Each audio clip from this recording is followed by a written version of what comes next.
I will read it out. These questions are designed to unfold and explain your teaching. They are asked in the context of the teachings of Ramana Maharishi, with whom I am familiar from my Guru Papaji. 1. There is a fundamental question, who am I? Who are you?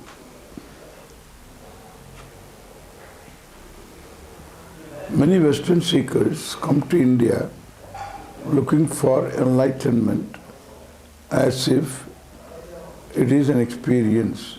What is enlightenment? I will start with the first one. And is who are you? Who am I? What is the basis for this inquiry? If somebody wants to know more about oneself, psychologically, it's a valid question. Who am I?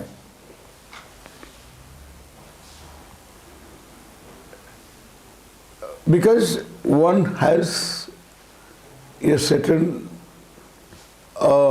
experiences, childhood experiences, buried in the unconscious. One doesn't really know what they are. But one has the experience of being lonely in the midst of people.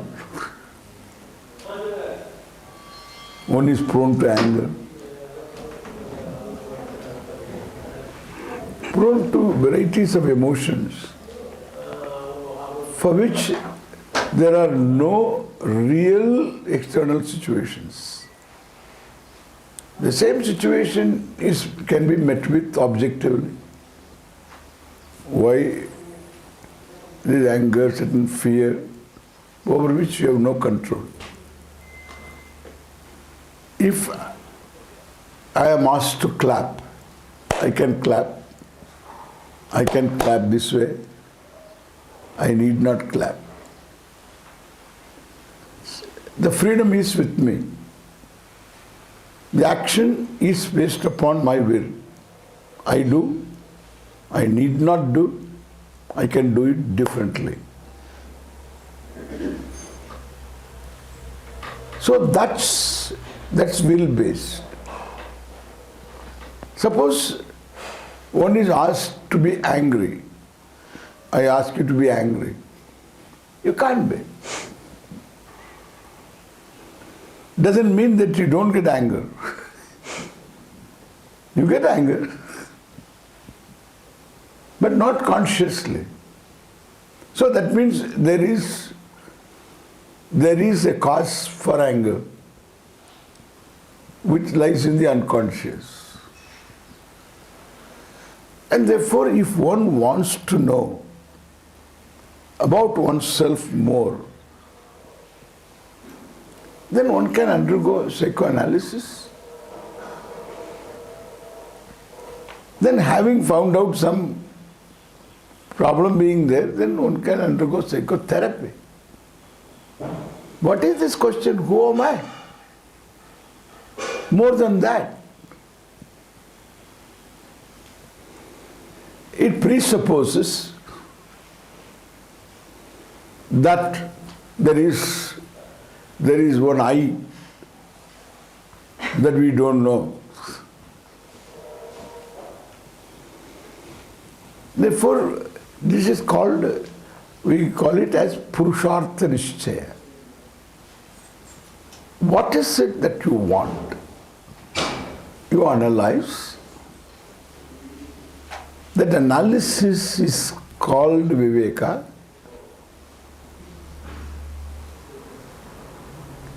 That is very important, Purushartha Viveka. Purushartha means what is really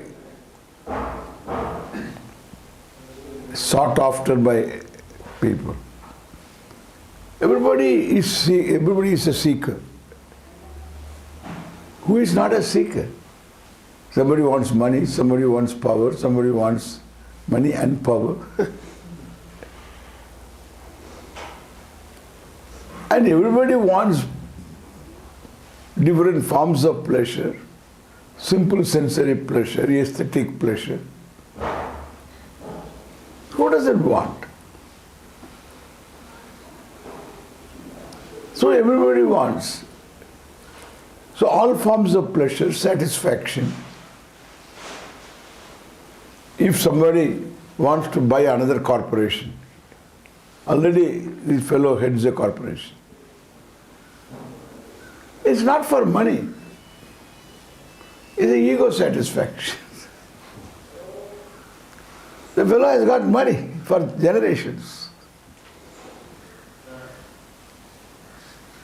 But he needs ego satisfaction and therefore he wants to be the head of another corporation. It's an ego trip. So it comes under karma. Money comes under artha. So through artha you have satisfaction. Money is artha. Money, power, status, it's all artha. Therefore, these are the two pursuits, very common, universal.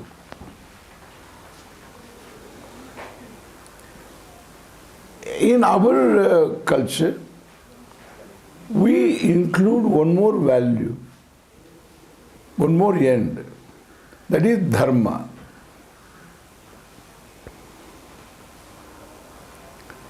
So one should be able to conform to Dharma.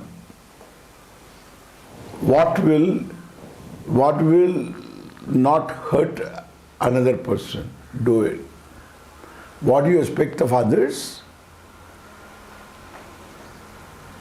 related to you, what they should do, what they should not do, they expect the same thing from you, follow that. That is Dharma. Why one is not able to follow? Because of the pressure created by other pursuits like artha and kama. And therefore, one can cut corners, one can go against Dharma. Therefore, we call it as a Purushartha. By one's own initiative, one has to learn, grow, to conform to Dharma.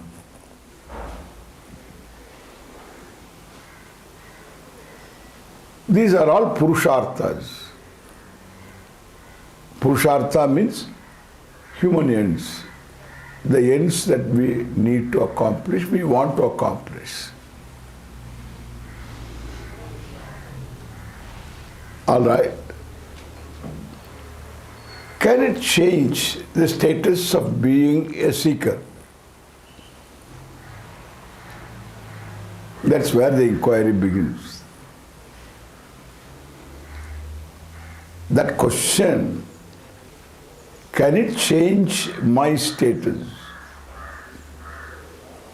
of being a seeker? I have a certain self-identity. In this self-identity, my body-mind sense complex plays a very important role. I am as good as this body is, mind is. How much I know, what skills I have, what was my past. All this constitute my individuality. This is me.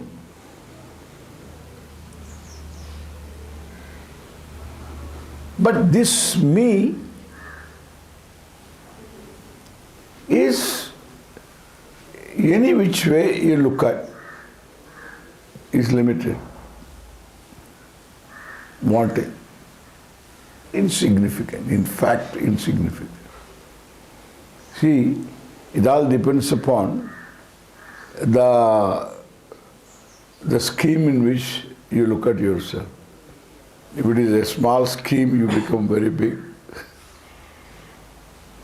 If what is taken into account, the planet, Mother Earth itself becomes a pixel, not even a pixel. And there, the continent, the state, the country, the state, the county, the street, the house, the room, and the place wherein you are sitting. The Mother Earth itself cannot be indicated by a pixel. Yeah, this is what. And I'm insignificant, small. Whether it's only just you compare yourself to others, money-wise wanting, skill-wise wanting, power-wise wanting, health-wise wanting, can be better.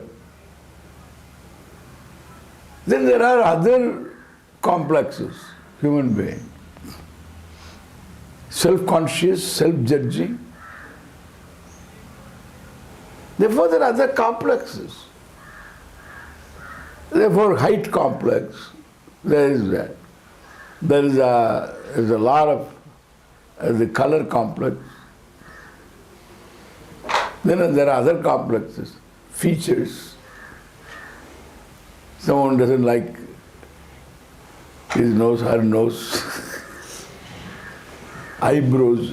There are people who specialize on eyebrows.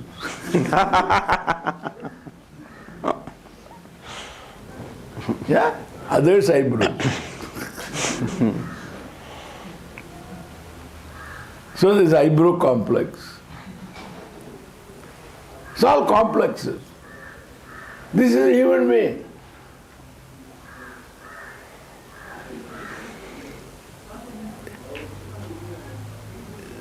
Therefore, the situation is, I am wanting.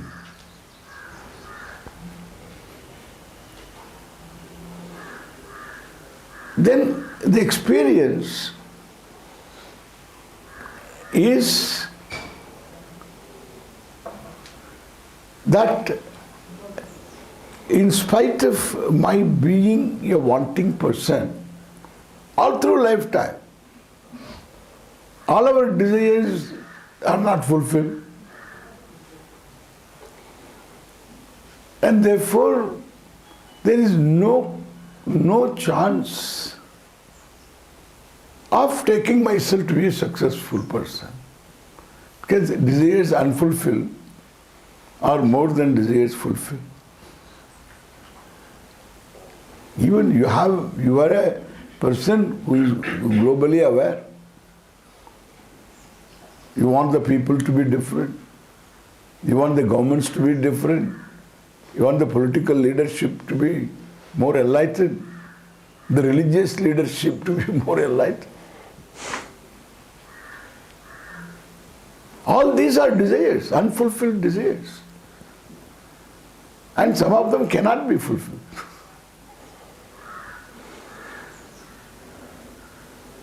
You want more equal distribution of wealth. You want fairness in exchange rates. We say global,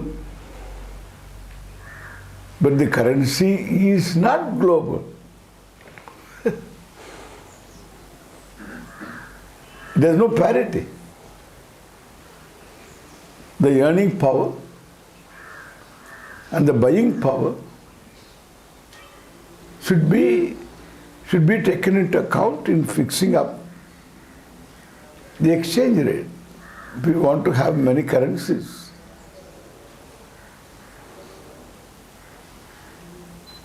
But that's not taken into account.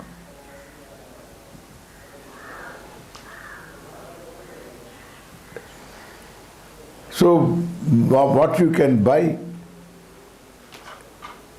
here in rupees, you cannot buy the same thing in England, in Holland.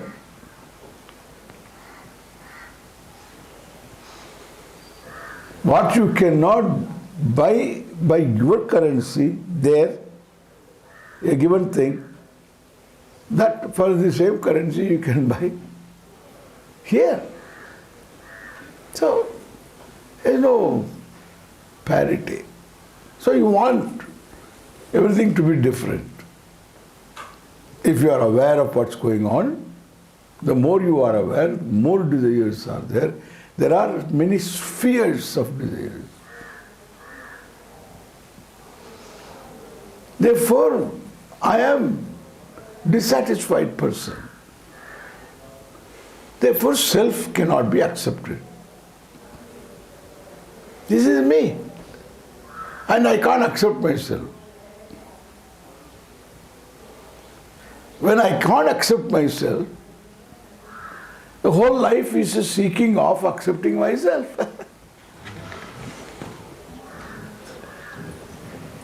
The self I am conscious of, the monkey is better off. It doesn't have a judgment. It doesn't stand in the queue for visa. I saw in Chennai, in the American consulate office, right in front, there was a very big queue. Early morning, long queue. But there was not one Indian monkey.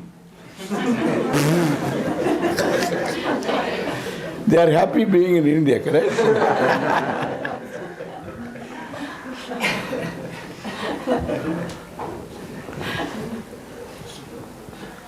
Whether to be a monkey. It is not shy. It just, it's happy being what it is.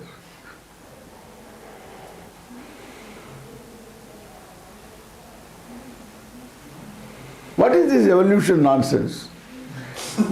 If you tell the monkey that I am your evolute, he will laugh at us. Look at this fellow, the evolute.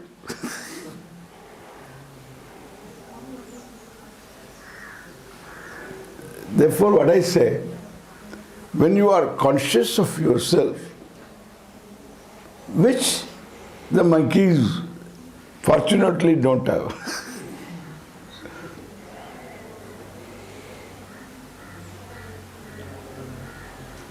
Then the self you are conscious of is not acceptable. It is wanting. This is the truth. Therefore, in life I am seeking myself to be acceptable. Neither money is not money. Through money I want to accept myself. Through others I want to accept myself. Through the social concept of what, the societal concept of what is success, I want to achieve that so that I can be accepted. But still achieving that, till I am unacceptable. Because I am limited, I am wanting, nothing will free me from being limited. No addition. By the time this fellow reaches a goal of earning so much money, he can't enjoy it. By the time he has got all stomach ulcers, heart problem, sugar, so he can't enjoy.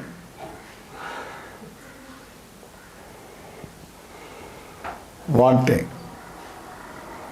No chance to achieve freedom from being wanted. This is the truth. For us, this is very important, these things are understood. Before we jump upon this, who am I question? Self-non-acceptance is the issue. Self-acceptance is the goal. I am embellishing myself to become an acceptable self. A broomstick is always a broomstick, however you embellish it. You can have a diamond necklace around that. It's a broomstick wearing same diamond necklace. That's exactly what happens to this wanting person. No matter what he adds to himself, it's the same. Either you get rid of things or you add things, it's the same.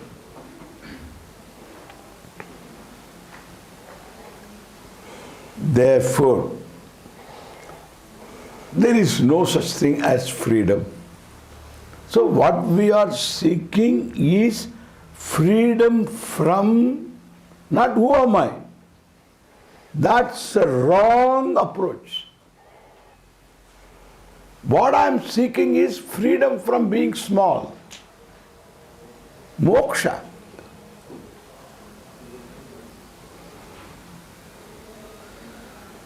Moksha from what? Freedom from what? From myself. Freedom from, not myself, from my being small. That accounts for all our pursuits. All pursuits, all forms of pursuit. I want to be free from being nobody.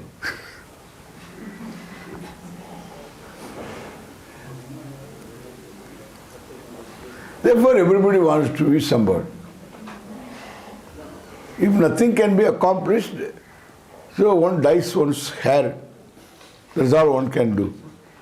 Dyes one's hair green or blue. I have seen green hair. People in New York. Yeah, one woman was wearing green hair, confusing me whether in New York, Manhattan, the trees are walking in the street.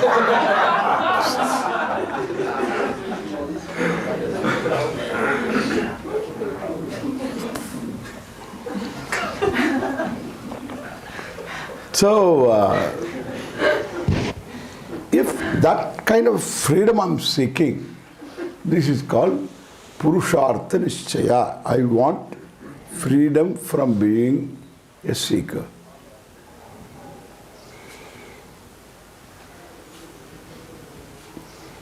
Then it is not possible. The way I go about is not possible. Because if a limited being with any addition is limited. Any subtraction is still limited. Like a finite number, you add any number, it is a finite number. You minus any number, it is still a finite number. So there is no moksha possible. That's why people promise moksha is not here, moksha is there in heaven. That is tourism.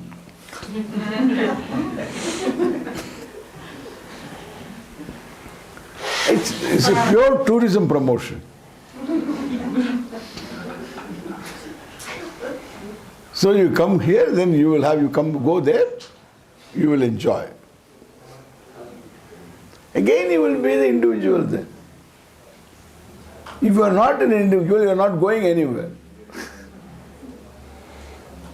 If you are an individual, wherever you go, you are there. Therefore, you have to deal with yourself.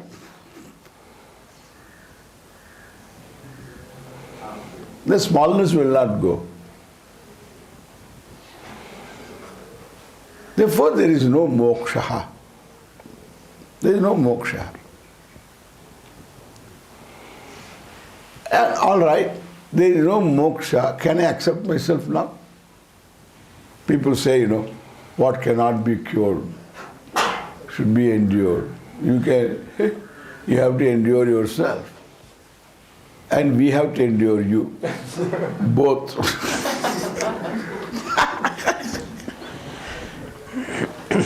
Just endurance. We govern our lives with these kind of sentences. What cannot be cured should be endured. The existential philosophy.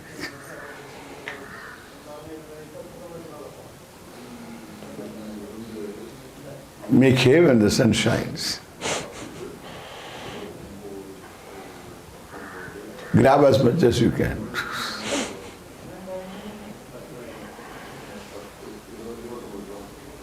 Or the only way, or maybe my conclusion is wrong.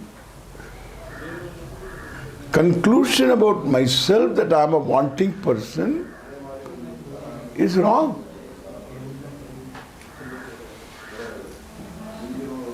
I am wanting from a standpoint. If I look at myself through my body, through my mind, through my senses, I am bound to be wanting. I am designed to be wanting.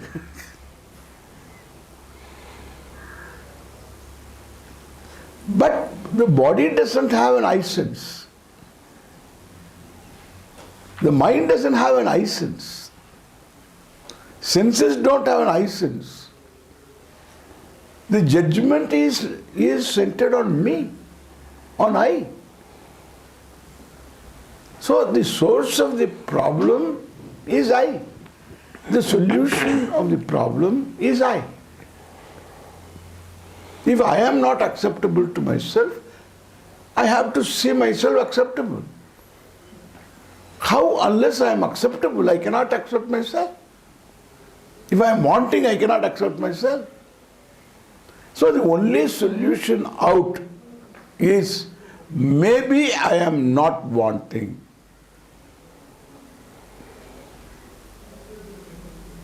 The window for such a supposition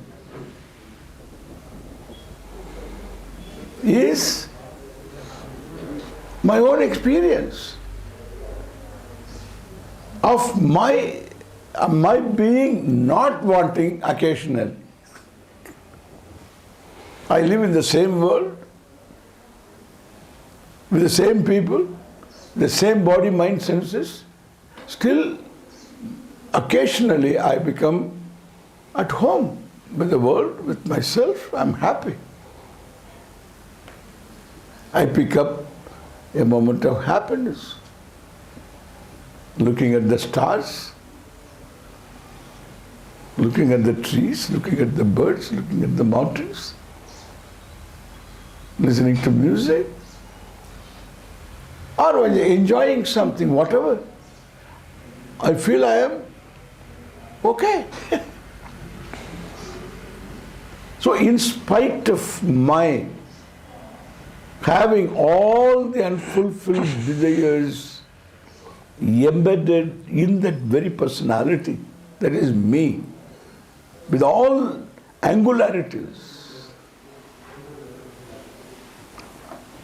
in spite of all that, I just see myself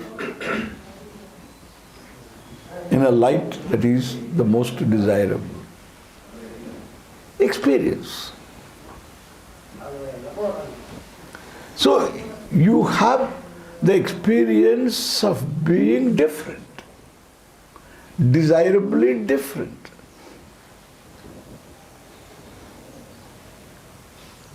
That's enough, that's a window through which I can make a supposition, perhaps I am that one who obtains when I am happy. It's not desire fulfilling accounts for it. Sometimes you fulfill a desire, you feel you feel so unhappy. You wish you were never born. Sometimes you are happy without fulfilling any desire.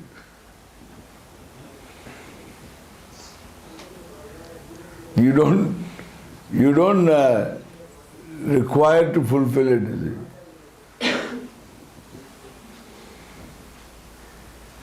You see a comic strip, you are happy. You listen to a slapstick joke, you become happy. Slapstick means you need not think. Become happy. This woman received a bunch of flowers. And there was an envelope, and then she opened it, the florist sent. And it is from her husband who is traveling.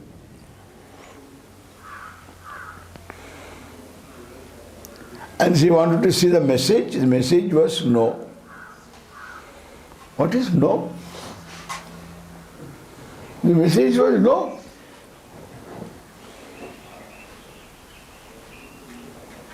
From her husband's name is there. Message is no in that card. She phoned her husband. What is it that you have written? What did I write? The message. What message? I didn't give any message. But there is message. No. No? Oh, the florist asked me, do you have any message? I said, no.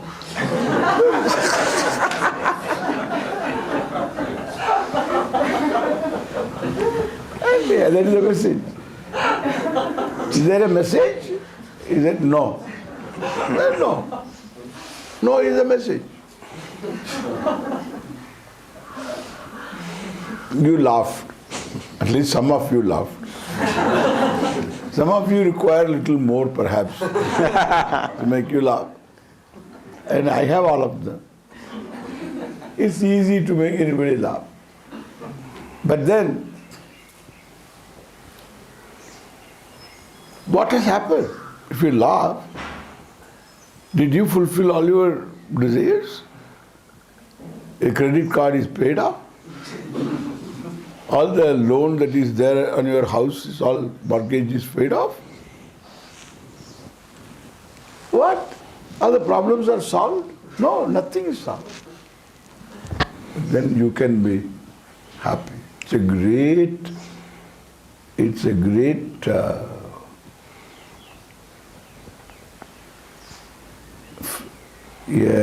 thing to really examine.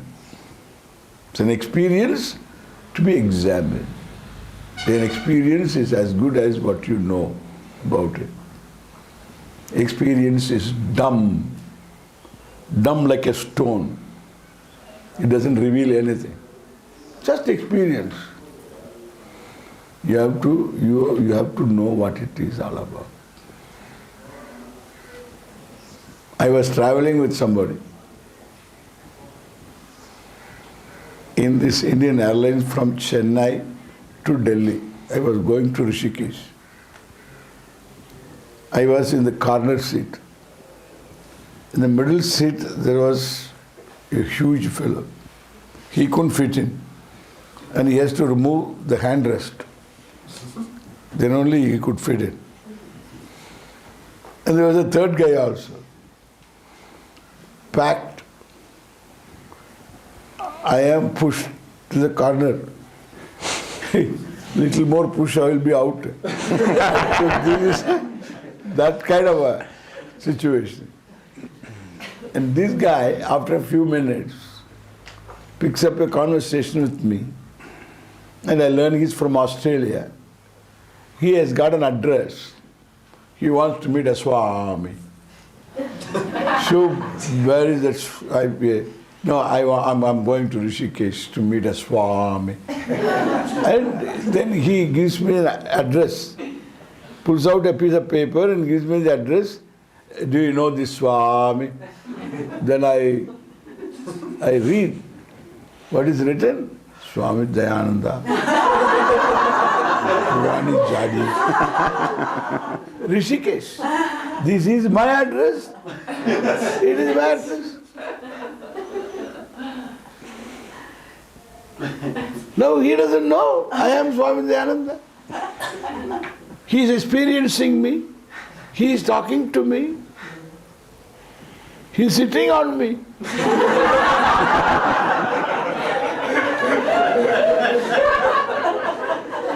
Very heavy experience for me.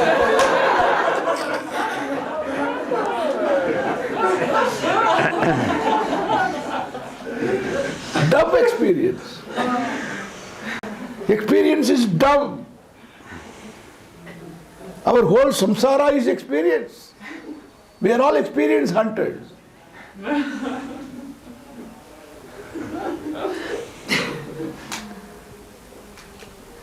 It is the experience of these moments of experience which are few and far between. They keep us going. Good experiences. Acceptable experiences. Experiences in which I see myself acceptable. Therefore the world is acceptable. I live in the same good old world in which I am unhappy, in which I am searching for my acceptance. So I am, in the same world I see myself in the light that I would like to see myself, experientially. Then again I want repeat experience. I want better experience. And therefore, these fellows always will say, you will get bliss, be capital. You are on a trip. This is called spiritual trip. Realize the self. We use the word realize for realizing interest for our investment. Or mistake. Realize the mistake.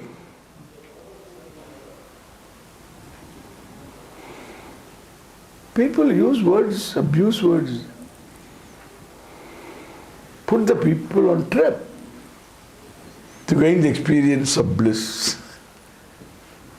The problem is not lack of experience. The problem is whether the experience I seek, I have, whether that time, the experience time, the one who obtains experience means happiness experience. In that experience, the one who obtains is me and the world. We have no issues. Issue-free experience. Is that true? That is happiness. I is not experiencing happiness. I is not different from experience of happiness. I am happiness. That is experience, centered on I. It's not an object. I see a flower. A flower is an object. And I am happy seeing the flower. And then happiness is not in the flower or in me. It's me. That's what experience is, centered on me. Is this me? Or the other, wanting me is me? Because that seems to be more lasting than this one. Therefore, that fellow has been seeking for this self. This happy self, that fellow is seeking. Therefore, the non-happy, unacceptable, wanting self is seeking to be this self. Very clear. If that is real, this is only experience. For some time, it is suspended. The suspension of that wanting I is given fact. It's given to us so that we can experience. If you cannot suspend it, you can't be happy. In my audience, I saw one person. Everybody laughs. Sometimes I'm very jocular, and then I see, as I keep talking, I see a lot of funny things. I keep telling. Everybody is laughing. This one doesn't laugh. So this one, why it doesn't laugh? There must be some reason. Then tight lip and all that.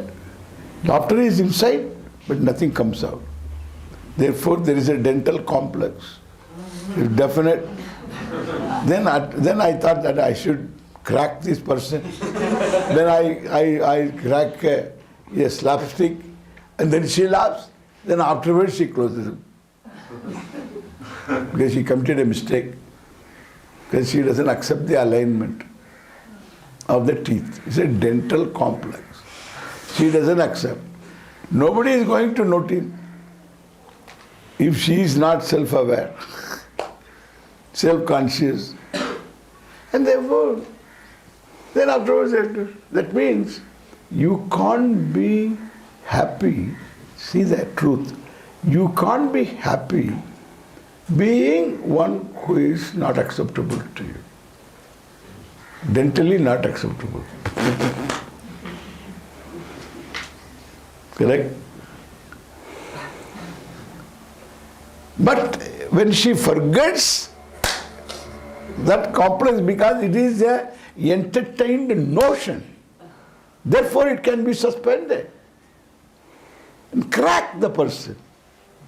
And then sometimes it's gone. That complex is dropped. It's a notion. You can always drop. She drops the notion, she laughs. Afterwards she remembers herself. Yo.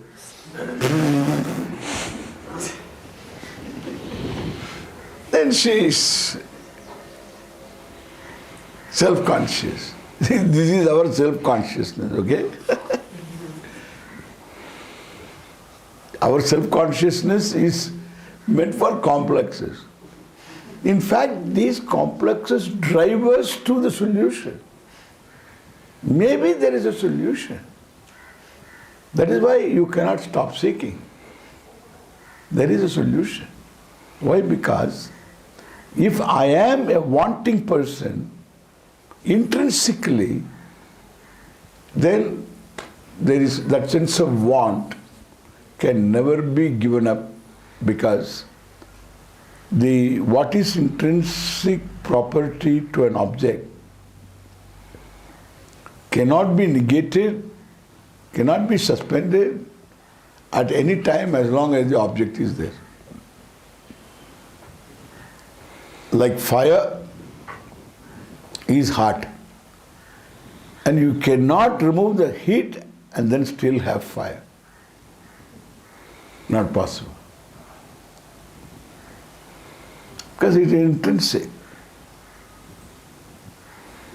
If this limitation is centered on the self, it cannot be negated. I negate in a moment of joy, therefore,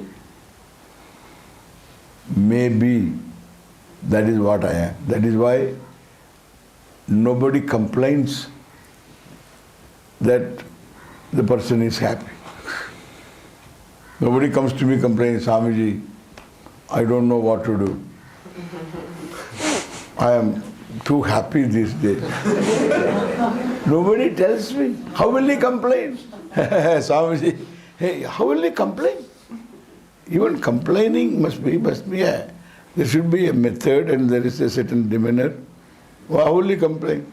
He has to be happy and then complain that I am happy. You are such a good person. You should not become happy. Why? Why did you become happy? Why it happens to you? This happiness. Nobody sympathizes with you. Unhappiness you don't want to have. And others also come and sympathize with you. It's universal. That means what? That means the self that obtains during my happiness, during the experience of happiness, is the desired self, desirable self. That's what I want to be. The other one I don't want to be. This is perhaps the natural self. Up to this conclusion, you require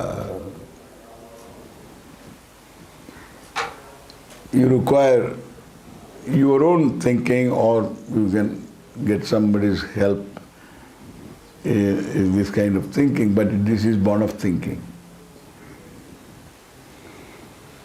And afterwards, that means if I am the problem, I am the solution. Then will come in your life all the paperbacks available. Paperbacks, association, interest.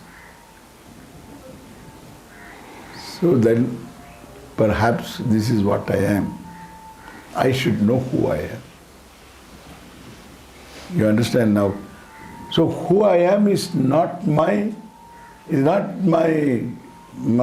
purushartha. It's not what I want. What I want is, I want to be free from being small. That means I have to be the whole. I have to be the limitless. That means there should be nothing other than me. So it's a big issue. So there you start the journey. This is what we say, vriddha vyavahara. The elders in the society. There are people in the society who are seeking. The paperbacks are from them. So they are seeking, they have got some knowledge, and then in India we have this seeking. Therefore there are sadhus who burn their boats and then search for this. We have a culture. In America I will be a hobo.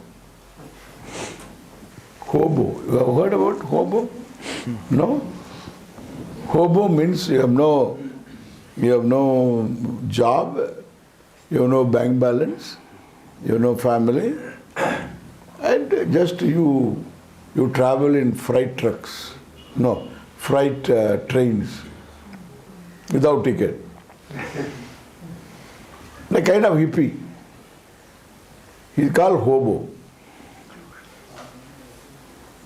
In America, suppose they ask me question, somebody asks me question, do you have a job? No. Do you have a family? No. Do you have bank balance? No.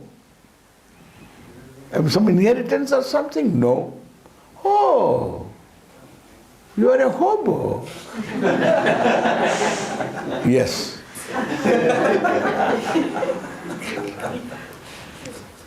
In India, same questions are asked, suppose. I say, no job, no money, no family. Oh, are you sadhu? Difference. You see the difference. That gives rise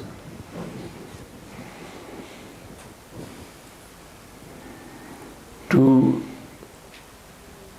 seek, if the self is not acceptable to me, freedom from this non-acceptance is my goal.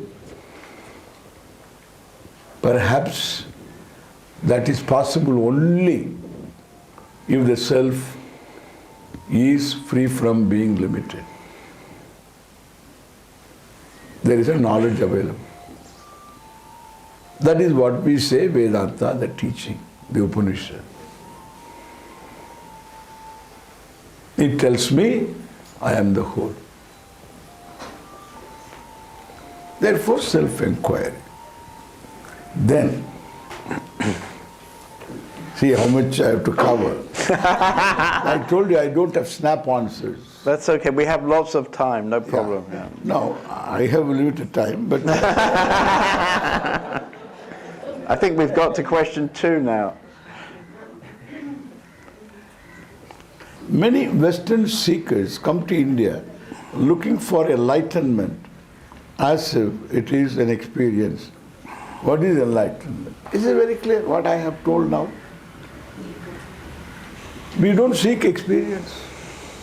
If you seek one more experience, then you have to interpret an experience.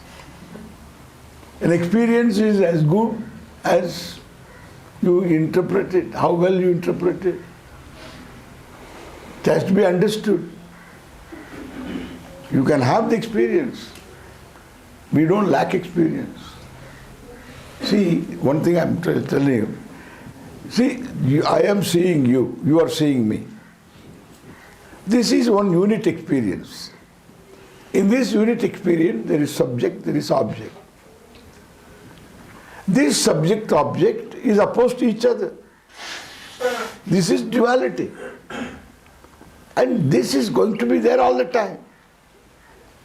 If you resolve it for the time being, you don't become enlightened.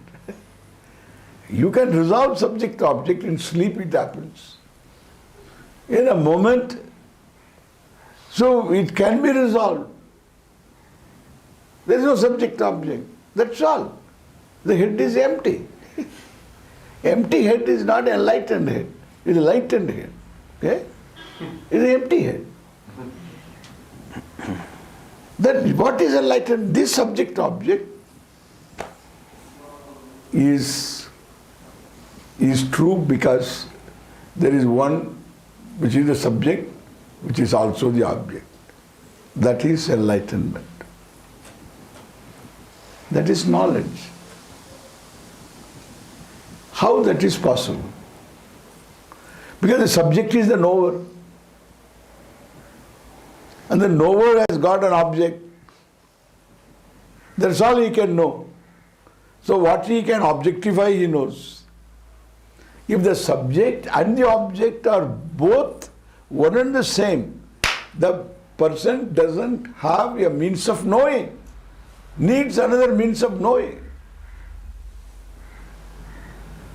That's what Vedanta is. That's why I say that we need to know certain basics before we seek anything. We need to know some basics. The basics are known, then our seeking is very well directed, pronounced. Otherwise, still remains in darkness. We are groping.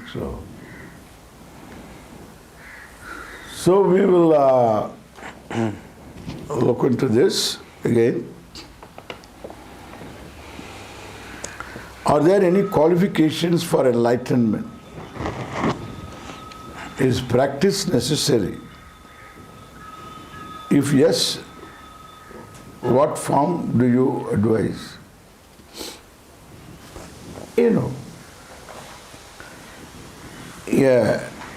A human being should become human first. Then only all this will come. Because you have to say, I am the whole, you have to discover, you have to know. So what is the qualification? For any knowledge, you require qualification. any knowledge, a preparedness, certain preparedness. Even suppose this is a child of a mathematician, and mother also is a physicist, this fellow father is a mathematician, grandparents were all professors, there is no genetic skip. This boy is only 3-year-old, and now this boy, 2-year-old or 3-year-old, the mathematician wants to teach him maths, arithmetic. Simple 5 plus 4. He can't make him understand what it is all about. Why? Certain preparedness. There's an age for everything. What time can prepare, nothing else can prepare. Then age. Age is a very important thing in this, at this level. Then an adult. He has got a driver's license. But that doesn't qualify him to study calculus. He must have some more preparation. He needs enough maths. Suppose he studies calculus, that doesn't mean he can understand everything that is there in physics, energy matter equation. That takes a certain background. Then he can understand that also. Anything can be understood if the preparedness is there. Now I am the whole, I have to understand. Both the subject and object. Whether the object is a micro or it is a micro object like an electron, or it is the whole universe. Subject object. Both are one. Both come from the same. So that takes a lot of learning, lot of understanding, lot of clearance of mistakes also and confusions. So what are the qualifications for this? Is there MSc necessary? Any academic qualification? We will say a person should be rational in thinking. Irrational conclusions should be seen as irrational. That capacity, whether you gain by your own experience, by your own thinking and some discipline, or by schooling, you gain that intellectual discipline. That's not negotiable. Because you are a rational being and you have to be rational. Nothing irrational. I can be above reason, but there is nothing unreasonable. Therefore, that is taken for granted, that qualification, simple, right thinking. But then, as a human being, values, attitudes, dharma, giving,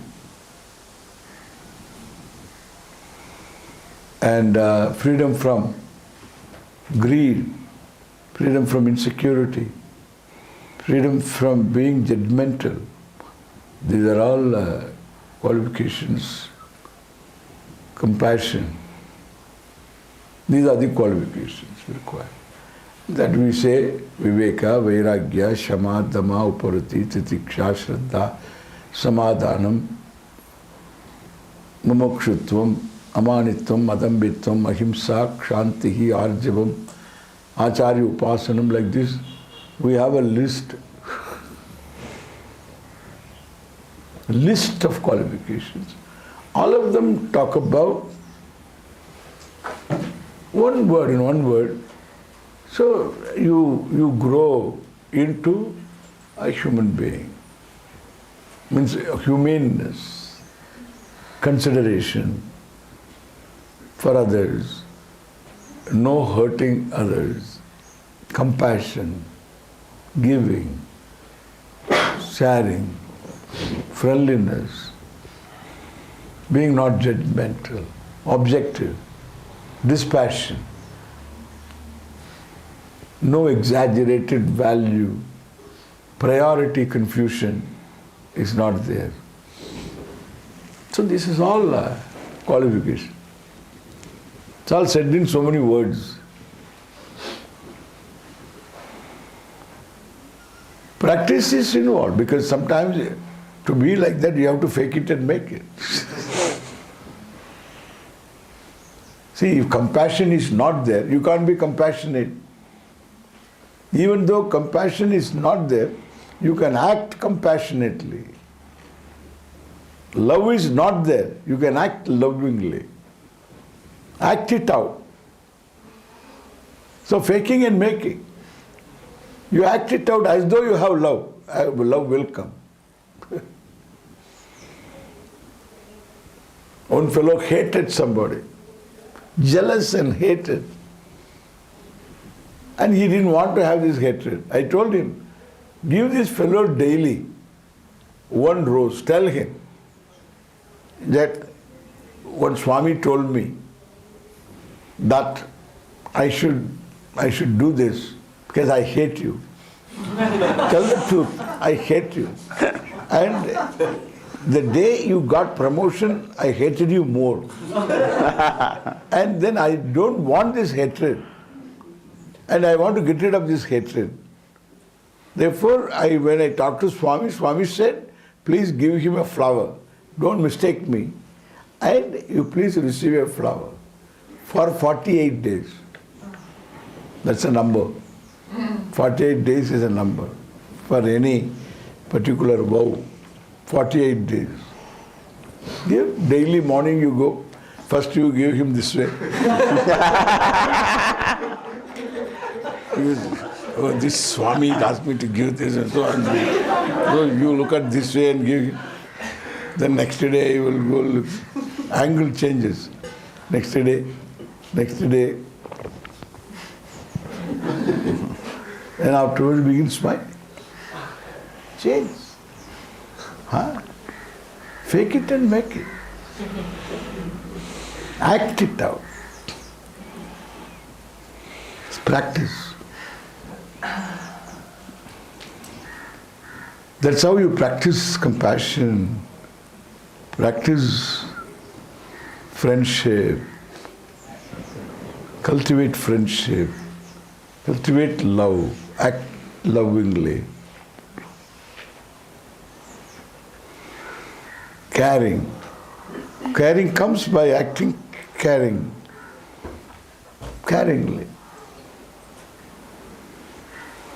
So you are, these are all your natural traits. It is all connected to your own wholeness, your own completeness. Love, compassion, all this connected to your completeness. That's why they are desirable qualities. People don't know why it is so. Therefore, a lot of practices. Then before that, daily rituals, prayer, devotion. Because you have to bring in Ishvara in your life. The more Ishvara means more objective you are. That's a big topic.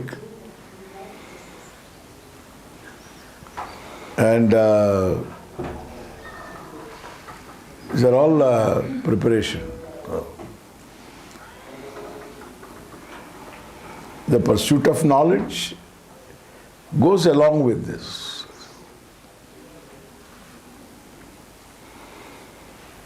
And they require a teacher. Teacher also is important in this. Gurumeva avigachet, shrotriyam brahmanishtam. So one has to go to a teacher who is well informed, who is a shrotriya, who is a teacher, who himself had a teacher, and that person had a teacher. Because there is a certain methodology involved in this. So that's the secret also. Secret in the sense, the methodology is never handed over by words. It grows upon you under the teacher.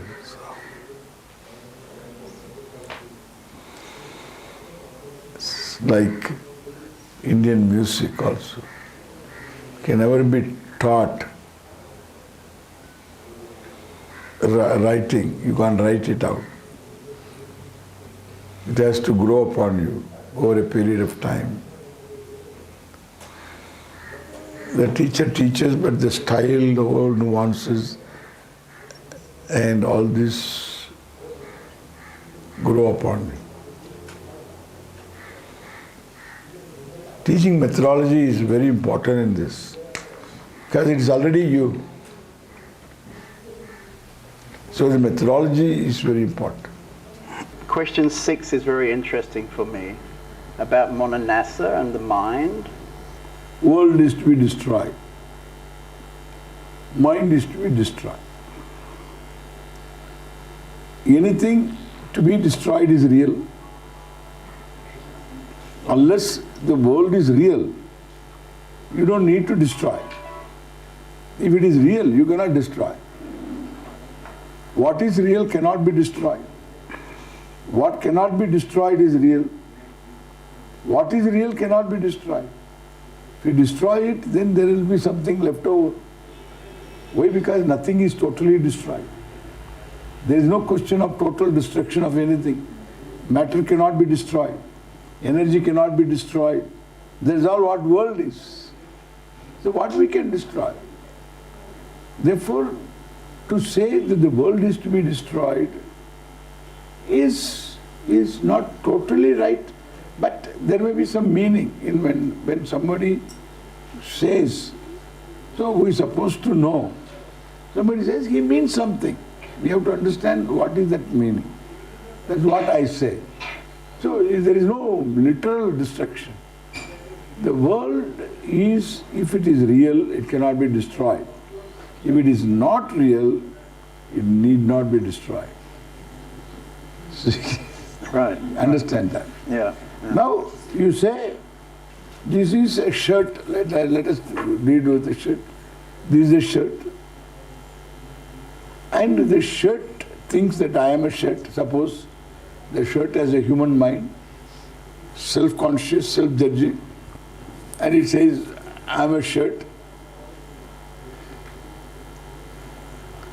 I wish I were a kurta.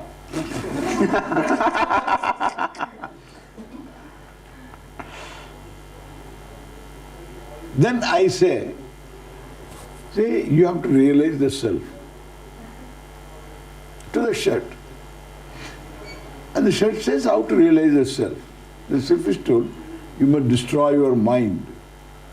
You must destroy the shirt and the shirt world. The world of fabrics.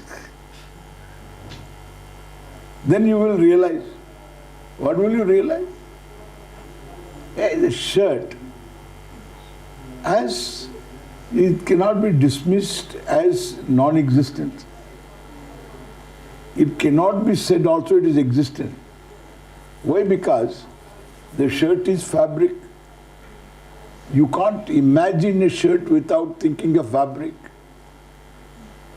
The weight of the shirt is the weight of fabric. The quality of the shirt is the quality of the fabric. The touch of shirt is the shirt of fabric. The fabric is silken shirt. If it is cotton, cotton shirt. Where is the shirt? It is not on the fabric, it is not sitting on the fabric. It is not besides the fabric. It is not inside the fabric. The shirt is useful. It cannot be dismissed as non-existent. It doesn't self-exist. And its being is the fabric. Therefore, shirt is mithya. It draws its being from what is there. What is there is fabric, and it draws its being from the fabric. Fabric also is mithya. Yawn is Satyam. The reality is yawn. Yawn is also Mithya. The fibers are Satyam. Fibers are Mithya. The molecules are Satyam. The molecule is Mithya. Atoms are Satyam. Atom is Mithya. The particle is Satyam. The particle is Mithya. The content of the particle is Satyam. Whatever it is.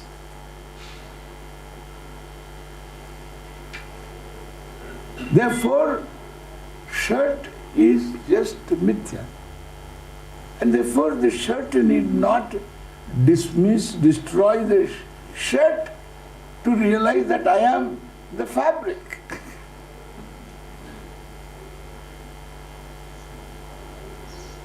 So wrong expression of words, and it will put you on a trip. You will find the world doesn't go. Suppose I say the world is to be destroyed, you will be trying to destroy the world, and you will find you cannot destroy the world.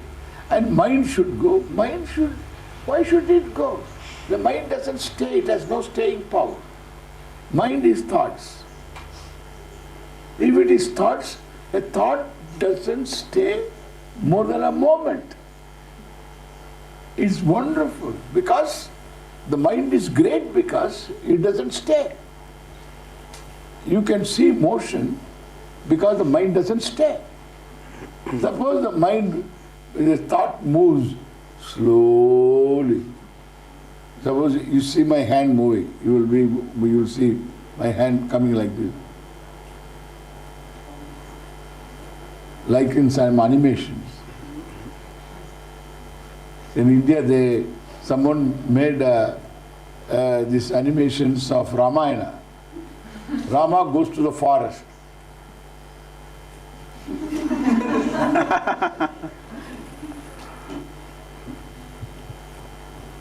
See the smoothness. Why?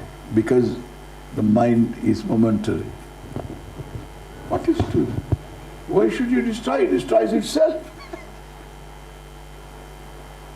What mind has done to you?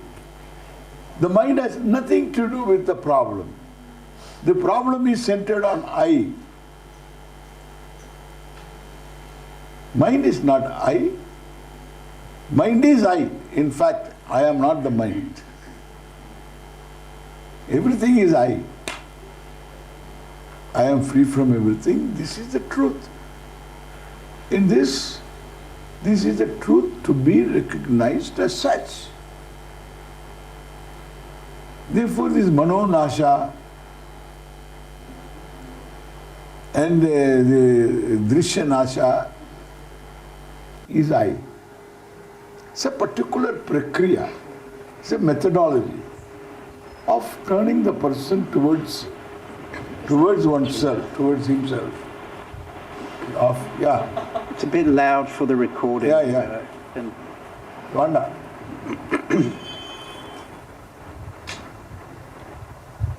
And therefore, that's only a method to turn a person to oneself, to the self.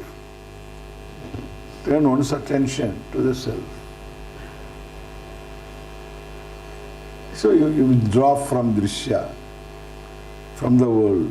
You withdraw. From the world of objects, you objectify, and you turn towards yourself, the self.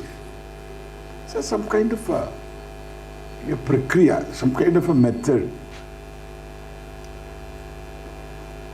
And this method we use only to find a way to separate the I from drishya, from what you objectify. So what you objectify, the self is not what you objectify. So it's a methodology. It's not mind, Mano-Nasha. Mind is not an issue. Therefore, if mind has to be destroyed, then after destruction, how the person is going to talk? Swami, this is a very important point because, as you know, in the Buddhist tradition, They're all sitting, looking for no mind. This is so when they say no mind, so what do they mean? The thought-free mind. When they say no mind, thought-free mind, a thought-free mind is an empty mind.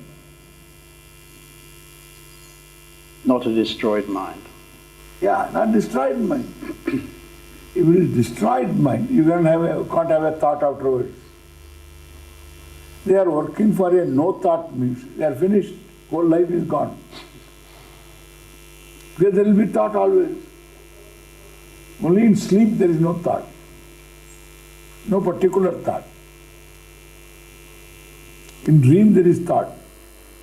In waking there will be thought. When you look out there is thought. When you close your eyes there is thought. When you can stop thinking, why should you stop thinking? Problem is wrong thinking. No thinking doesn't solve the problem. Wrong thinking solves the problem. A fellow commits a mistake in simple arithmetic. And then the teacher says it is your mind. Therefore he wants to have a no mind so that he will have arithmetic knowledge. Wrong thinking is the problem. The whole thing is that there is a problem is the problem. We are solving a problem that doesn't exist. If it exists, you can't solve it. If it doesn't exist, then you should see that there doesn't exist. I am not a problem.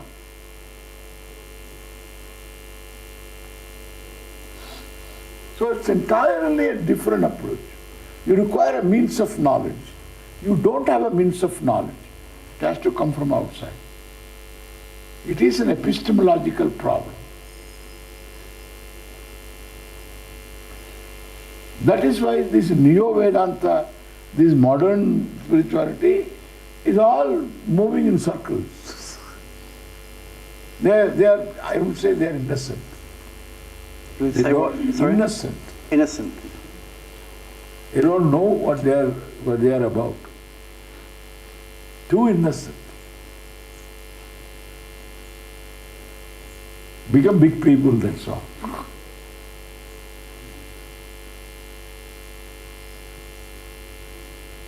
Just words.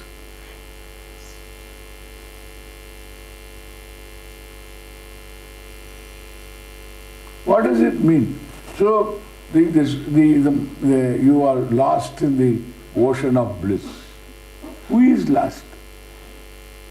Who is lost? And who comes and reports that?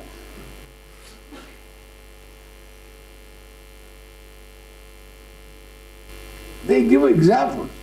A salted dog enters into the ocean to measure the depth of the ocean. Can the salted dog measure the depth? It gets dissolved. Therefore, finished. There is only ocean. Who is to tell that? Salted dog is already gone.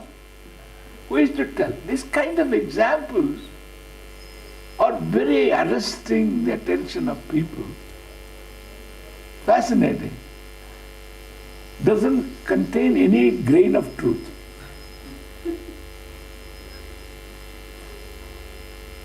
I'm a self-evident being. You see me because you have your eyes. Otherwise, there is no way of my being here known to you. You have to use your eyes. You have to use your ears. You are behind the eyes and ears.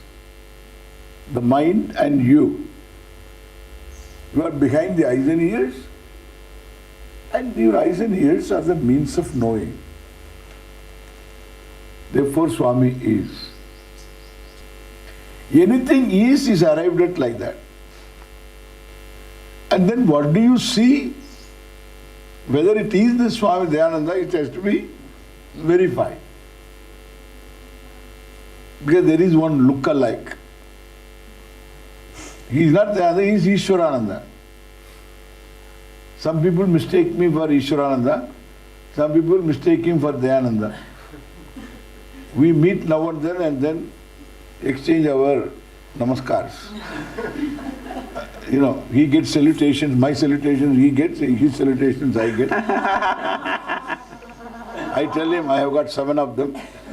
And he has to give me 700 at least.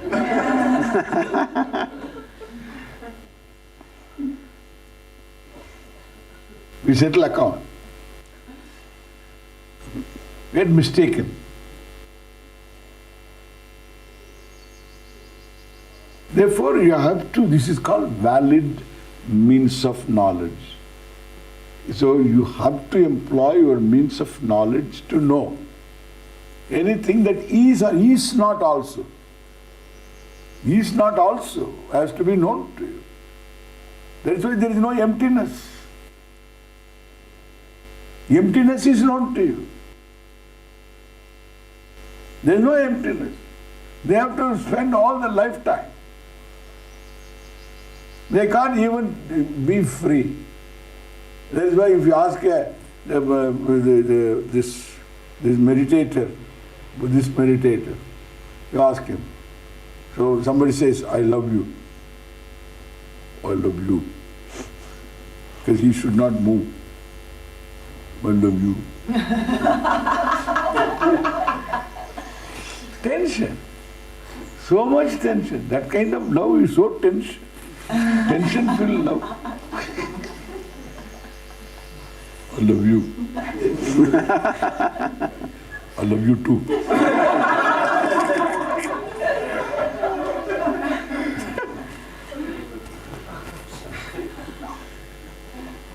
This is Vipassana meditation. You look at your mind, look at your nose. What will happen? Looking at all this, what happened? Enlightened. Whole day look at the mind, afterwards you lose your linear thinking. Afterwards dull. Every day you do meditation like that, you become duller and duller and duller. Then afterwards you can't think. Useless. It is good to just to be aware. That is a good thing. That much alone. That much alone. Alertness. They are not fidgeting. And then I saw one Swami talking. There are 5 senses. All the time he talks, what he does and what he talks has no connection. Goes on telling. Atma is Satchidananda. Brahman. Should be useful to him. A certain alertness, being conscious about what you do, what you say. We emphasize on cheshta, your cheshta, yukta cheshta. Anything that you do, consciously you do. Especially walk. Whatever you talk, make sure you have a topic to talk, number 1.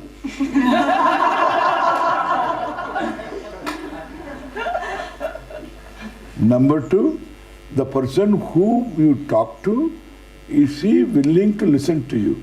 Number 2.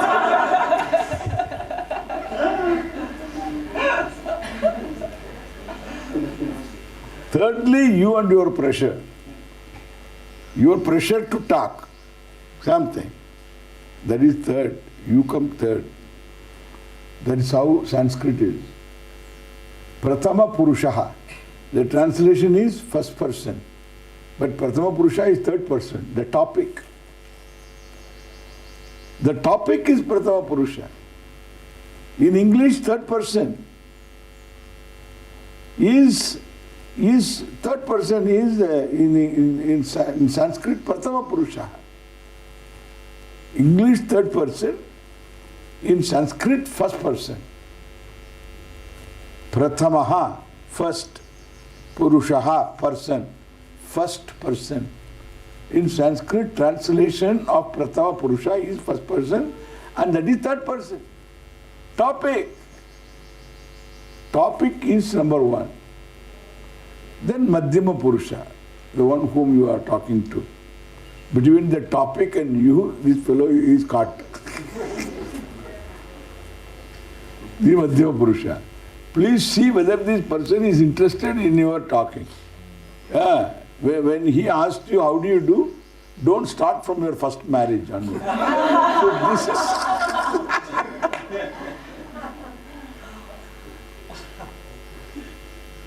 is just a question. How do you do? Happen to meet you, how do you do? You have to say, how do you do, and go.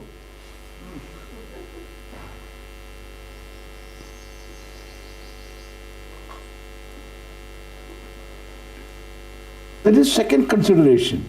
First consideration, whether you have a topic worthwhile. The second consideration, whether the person is interested in listening to you. And third consideration, of course, is yourself. You have got a topic and then you have a pressure to talk also. That is Antima Purusha. Uttama Purusha means Antima Purusha. The last person. First person topic, second person the listener, the third person is the talker. It's Sanskrit. Because they want you to have a discipline over talking. So loose talking is not allowed. So this is all called Yukta Cheshtaha. Yuktahara Viharasya Yukta Cheshtasya Karmasu Yukta Swapnava Bodhasya Yogo Bhavati Dukkaha. This knowledge is possible, the knowledge that removes dukkha, this sadness, pain, the seeking, centered on oneself. Dukkhaha yogaha bhavati. That yoga of knowledge will take place. For whom? Yuktahara viharasya. The one whose food intake is moderate, the one who is very conscious about all activities,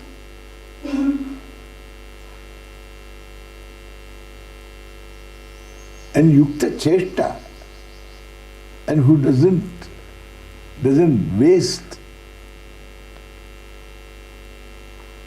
One doesn't waste one's energy in fidgeting. Yukta swapnava bodhasya, the one who doesn't sleep too much, and the one who has no sleep, moderate sleep, and alert during the waking hours. So not sleeping and then during the whole day the fellow is sleepy. They don't accept that. So that's accepted. Nothing more. Therefore, neither it is possible to destroy mind, because it doesn't stay for you to do any destruction work. It doesn't stay, it's momentary.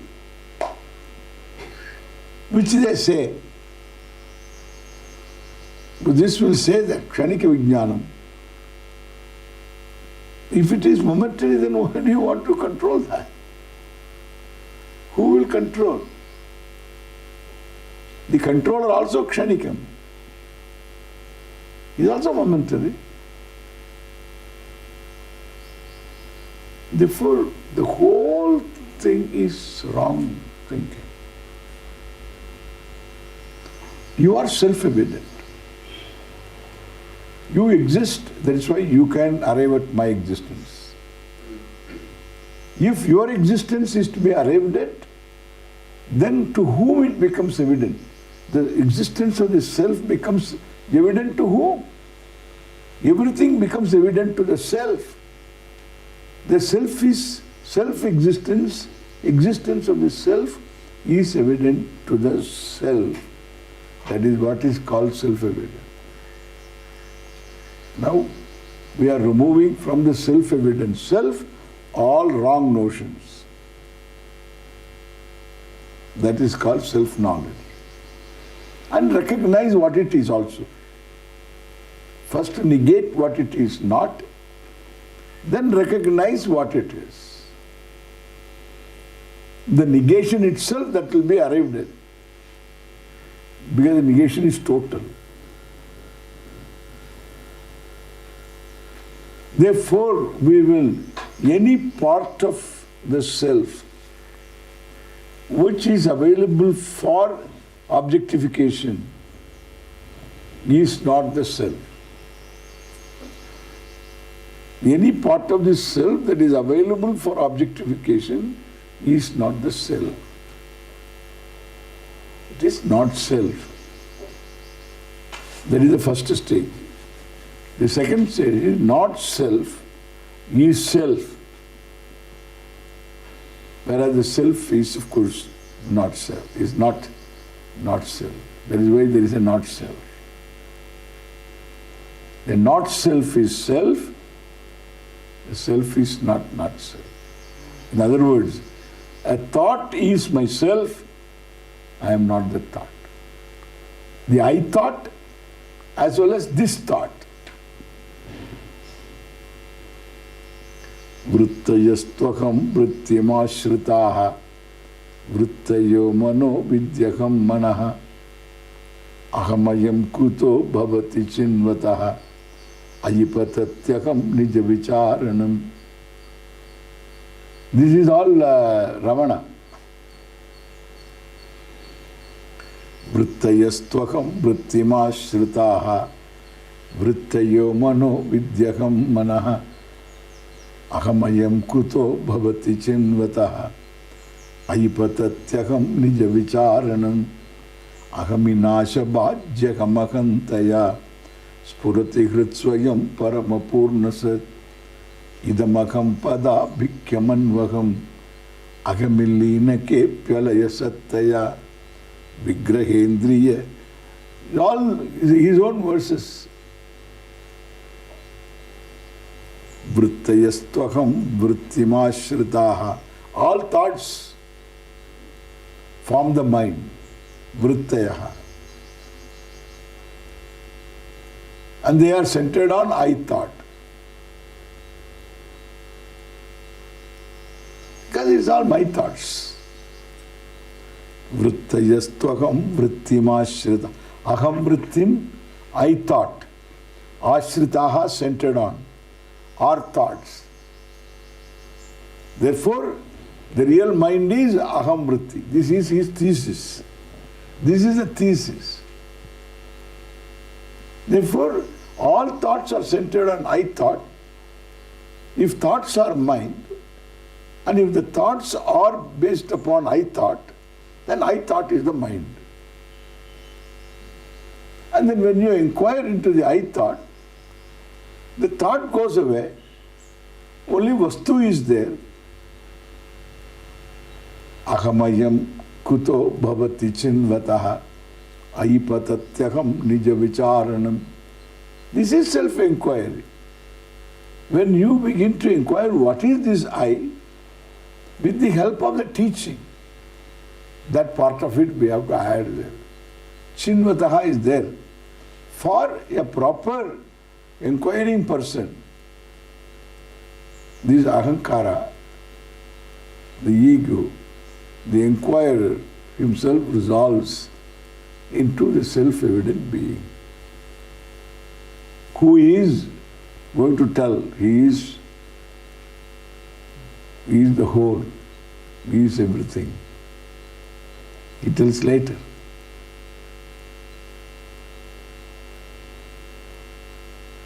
Ahaminasha bhajyagamahantaya paramapurna sat nija vicharanam. This is if you analyze, if you inquire what exactly is this aham, you discover this ahamkara, the knower, is himself is mithya, is dependent upon known as well as knower, both depend upon one whole purna, one whole sat which self exists. That is called whole. Both subject and object are one and the same truth. That is the whole. Whole means don't look around. Whatever you see in front and then yourself, both are whole. The hearer and heard, the seer and seen, whole. That is why any small thing can also make you happy. You see some microbes through the microscope, and this fellow is doing research, and he was expecting some microbes there. See the microbes ecstatic. Ah! Ah! Hey! Oh! All called microbe ananda.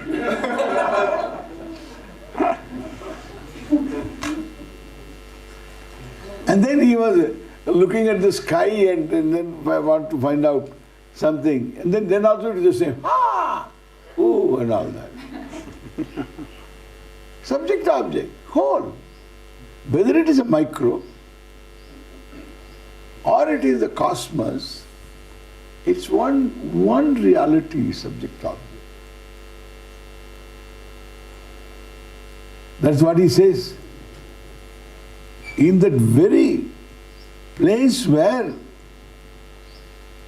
this knower resolves, the self-evident being reveals itself as Paramapurna Sat, in keeping with the teaching again. All these words are important there. I mean, one becomes the meaning of the teaching. Because it is self-evident. All the notions all drop off. That is the nature of knowledge, self-knowledge. So, you can understand why I am allergic to some expressions and some forms and yeah. Number 7, perhaps? This is another thesis, the Vasana thesis. In the teaching tradition itself, we have got mention of vasanas. And the vasana is the orientation. The orientation. The subject-object orientation. And I will be happy only when I have these things. There's an orientation. By vichara, we remove that. By inquiry. That is called Vishaya Vasana. Then there is Deha Vasana. I am the body Vasana. Because you are born with that. It will be there always.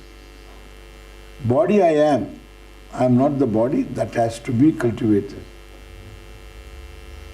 By contemplation, vichara, inquiry. That's where the practice is involved, contemplation. Deha Vasana goes. Then Shastra Vasana. I should study this, I should study that and all. That is postponing the issue.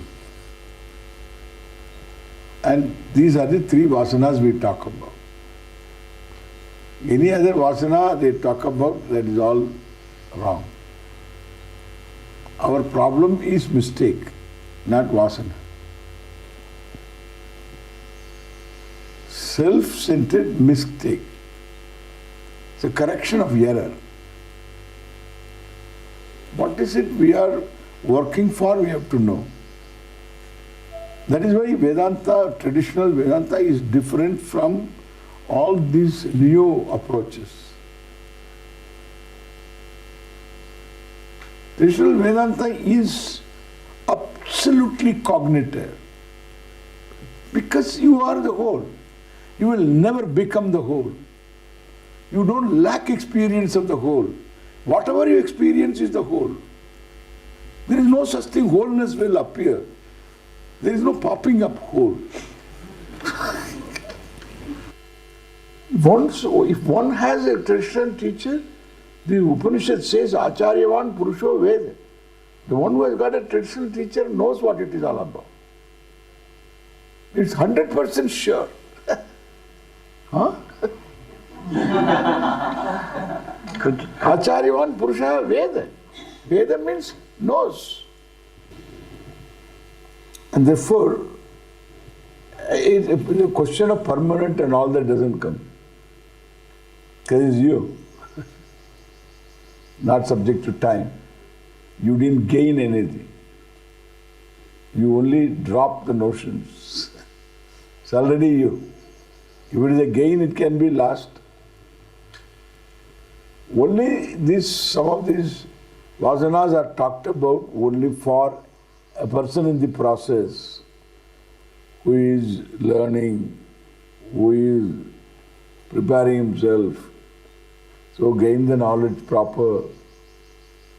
Therefore, these vasanas are talked about threefold vasanas. Object vasana, the body, mind, sense complex vasana. I am only this much vasana. And then Shastra vasana. I have to study this, study that vasana. You have to study only one thing, and that is all about you. And that is not study, that is employing a means of knowledge. Go to a teacher. When you study Upanishad, you are studying yourself. It's a mirror, word mirror.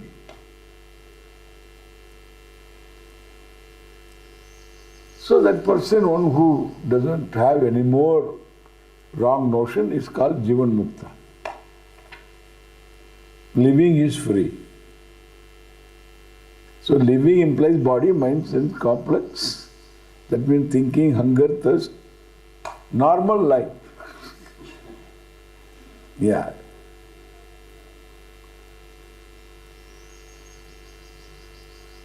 In fact, the difference between the Jiva and the Jivan Mukta is the other person normally abnormal. This one is normally normal. Okay. Yeah.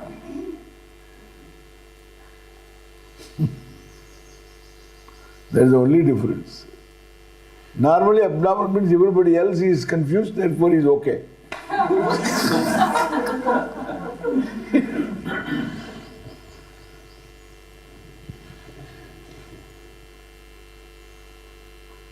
The judging person also is equally confused. No problem. That's why we sympathize with each other. 9. It appears essential to meet a guru. That also is over. Guru and surrender to that guru. Who is the guru? What is the guru's role? How to recognize a true guru?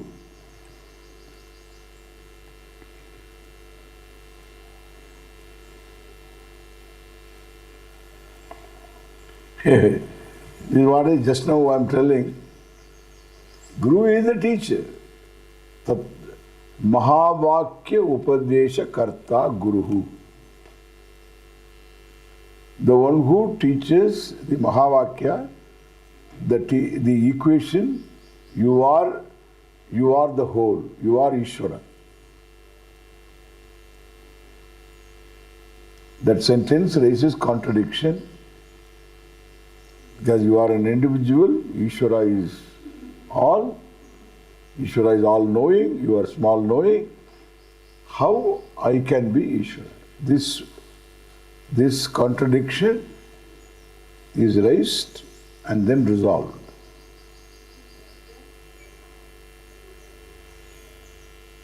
Because that status of Ishvaratvam, the status of being Ishvara, and the status of being individual Jiva, limited Jiva, both the status are of the same order of reality. That order of reality doesn't exist independently. That order of reality is the absolute reality. Whereas the absolute reality is free from that. Like the fabric is not shirt, shirt is fabric. Therefore, you are the same.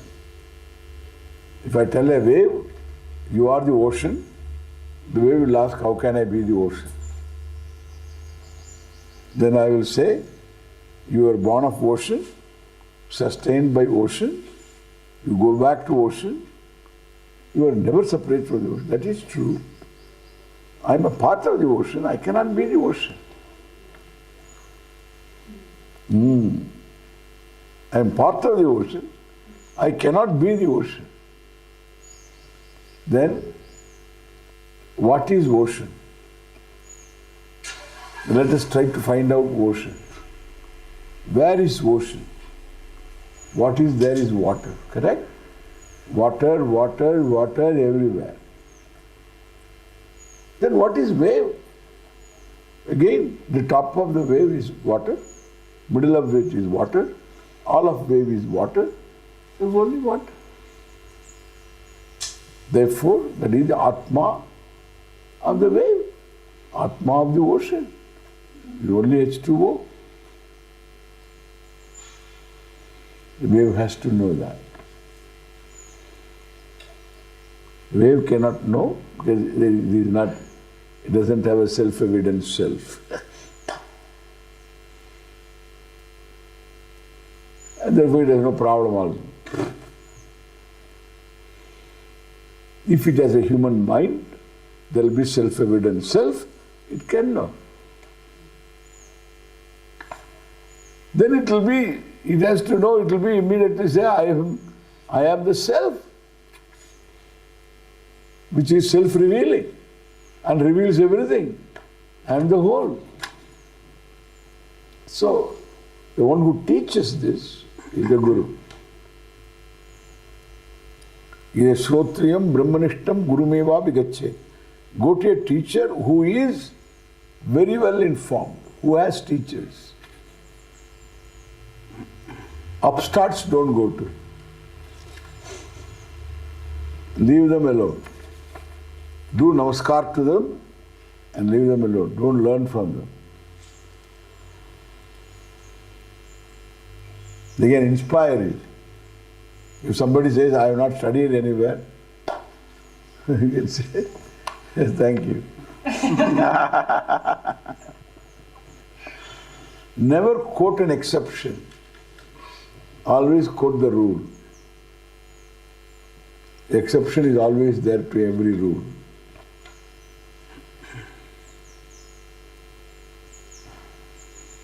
There must be some reasons and all that. We can explain all that. So, can he make you see? Then he is a teacher. Therefore, you should first check up with the people whether the person is very well informed, traditional teacher, who knows the methodology of teaching, that can be verified. Then afterwards exposure. In the exposure they will discover. So the lineage is important. Yeah, that's why there is always a lineage. Yeah. It's very important. They will ask, you are the disciple of whom? Not all the time you have one teacher, you have sometimes many teachers. So we tell all of them. Yeah.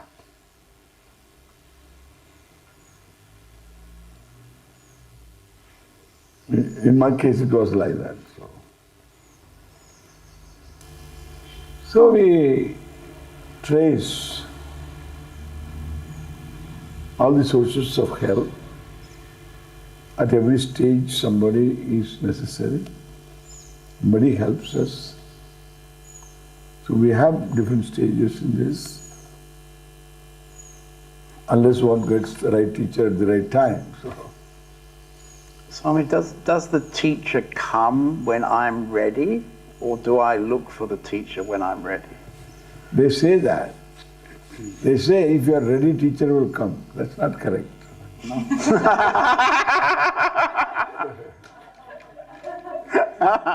Yeah.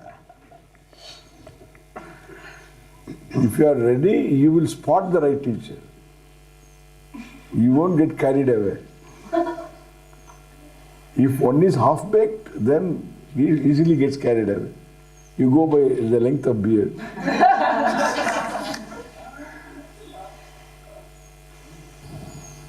Traditionally, devotees had tremendous devotion to the Guru. Please say something about devotion in the pursuit of awakening. The word devotion is, I don't know what the meaning is. It's a very funny word. But it's a trust in the capacity of the teacher to make me see. That trust. Because the teaching is a means of knowing. As one teaches, one has to recognize. Because I am talking of a thing that is there already. I'm not talking of an object beyond me and or within me. It's me. And therefore, I can expect from the teaching immediate knowledge. And therefore, as I use my eyes, I have to use the teaching. Pramana. It's a means of knowing. Suppose I say, look at this banana. Look at this banana. Yeah. The green banana.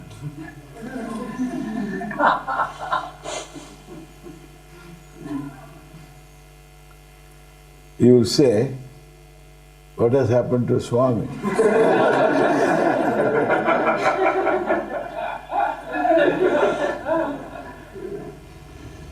Suppose you wish the Swami was right.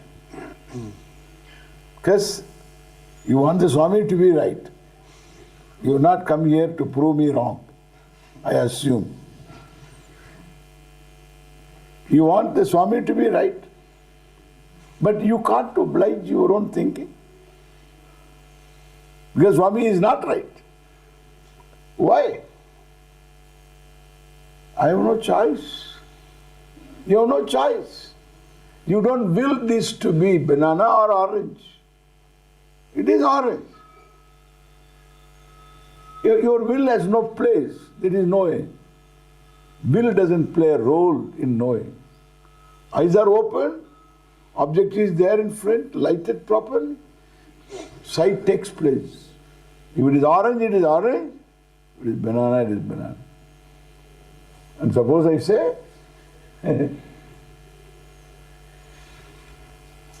look at the bunch of oranges. For a change, okay? For a change.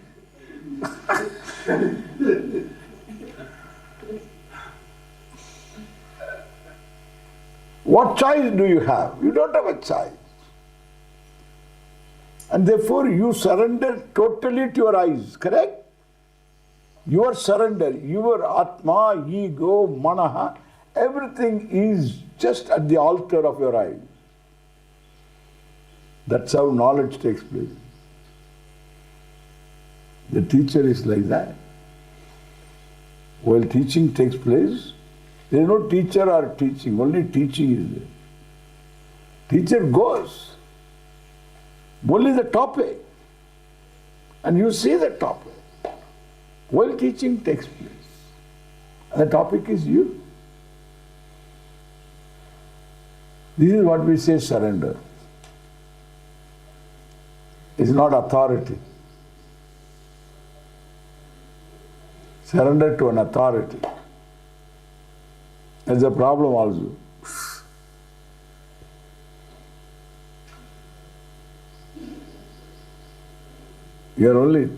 It's a means of knowing. And therefore total trust in the teaching and one who handles the teaching both, it's called Shraddha. Shastrasya Guruvakyasya Satya Buddhihi Shraddha. There is no word in English for Shraddha. The teaching and the one who handles the teaching, in both, that it is valid, it is true. I have to know it. That kind of a surrender. That's called Shraddha. And because knowledge is involved, then questions are allowed. One can raise questions, one can get the answers. That's all allowed because knowledge is involved. But Shraddha. Benefit of doubt is given to the teaching and the teacher. You don't dismiss if you don't understand. That's called Shraddha.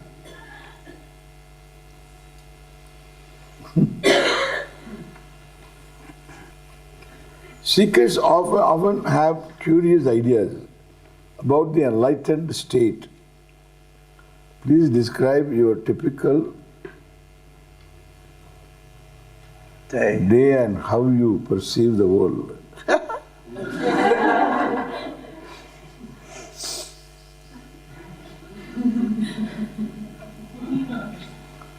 Suppose I see you from the beginning of you, then if that evolution is true, then I should see all the people as monkeys, correct?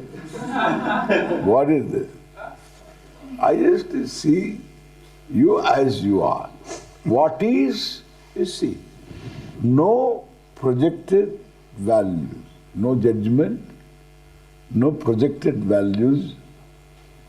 That is what is truth. But the truth is, these are all people, and you take them as they are.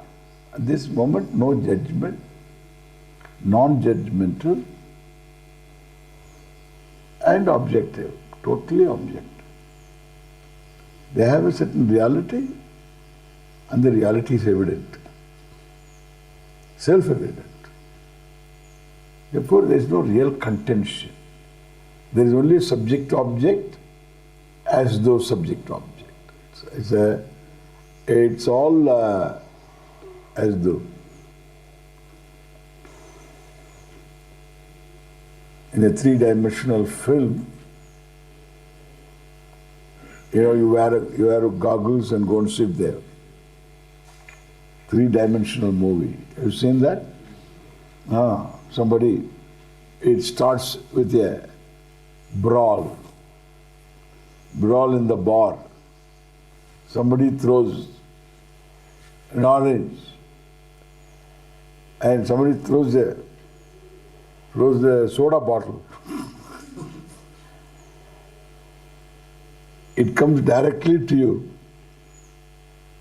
You have gone there with a bag of popcorn on your lap and you have gone there for an reverse realist because you duck into your popcorn. And then you remember it is theatre. Then you want to know whether somebody has seen you. The one who is around. But, luckily that will also duck. So, you have a break, okay? You are relieved. We are in good company. This will take place for some time, correct? Then afterwards, you know that it is no three-dimensional. Then afterwards you begin to enjoy, relax and enjoy. But never lose sight of the truth of the three-dimensional movement. That's what it is. Can I ask something, Swami? We've been sitting together for some time now, and from the very beginning, it felt very energetic here. And words were streaming, and the question is, who speaks? Who speaks? Yes. I speak. I speak. Speaker is I. The speaker is I, but I am not the speaker. The difference must be seen. When you want to say touch wood, what do? Touch wood. Then the wood is the table, but the table is not. No, table is wood, but wood is not the table. That is why you can touch the table, handle of your chair, and say touch wood. Correct? So B is A is not B. Like on the stage, a person playing a role, the role is the person. The speaker is I. The role is the person. The role undergoes all changes according to the script. The role is a beggar. The actor plays the role of a beggar. And all the way through, he knows that he is not a beggar. He is going to be richer by being a beggar for some time. He knows. A is not B, actor is not beggar, beggar is actor. I am the speaker. Otherwise there is dissociation. Because this is modern Vedanta. Again a problem. See, beggar is the role. Is the role, and it is not separate from the actor. The beggar's body is actor's body. Beggar talks, actor talks. But there is space between the beggar and the actor. The space is not physical. The space is self-awareness. Awareness of self-identity. Even while talking, begging, he knows that he is doing well. While crying, he knows that he is doing well. Because A is not B. B is A. That is the truth. This is the secret of Vedanta. This is the secret of the teaching. This is not known. That's why they will ask this question. Who is the speaker? If you are in that bliss, how can you talk?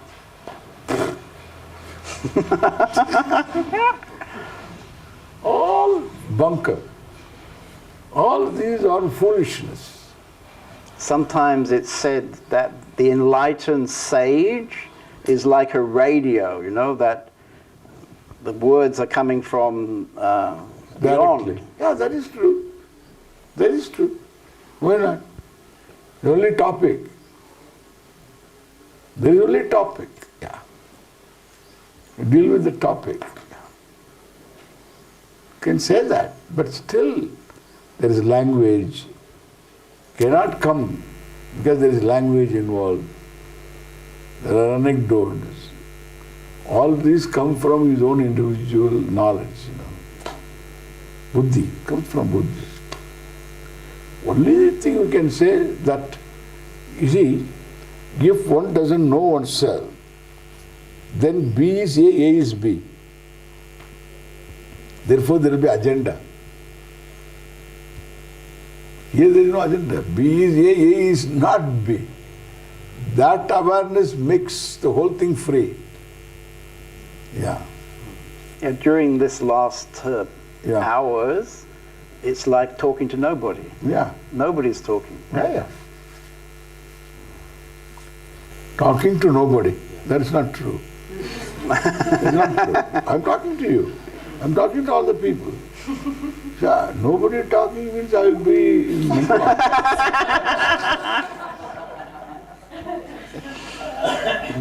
Yeah. I'm talking to people in a way that you can understand. If I talk to some of my old students, I will talk differently. I will talk entirely differently, which you will never understand. But I am talking sense there also. There are levels of talking. And therefore, I am talking to you. There is nothing wrong. You are not talking to nobody, that's not correct. In fact, you should respect your audience and you talk to that person with love and care. Not to non-entities.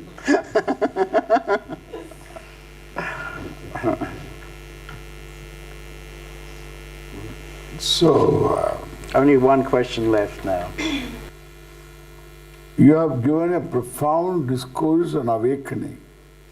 When you would meet someone with a passion for awakening, what would your short advice be?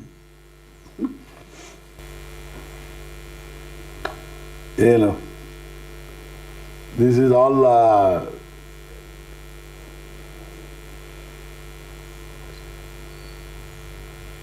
being alive to what is. What is. What is truth. Even what you see is also truth. What is what you see, what you know, that's called what is. It's all truth. What is truth. In this, what is that truth?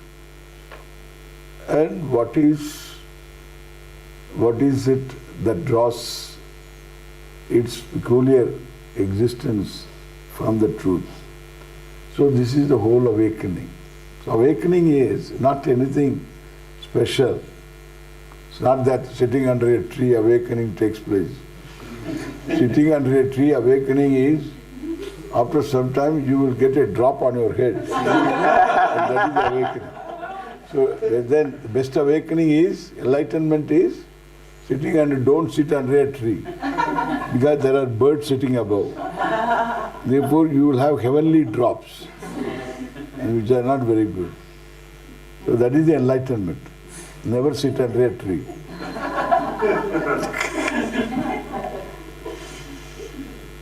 Yeah. Awakening is seeing more than what I see. Seeing more about myself, at the same time more about what I see. That's awakening. Being awake to what is. That is one sentence.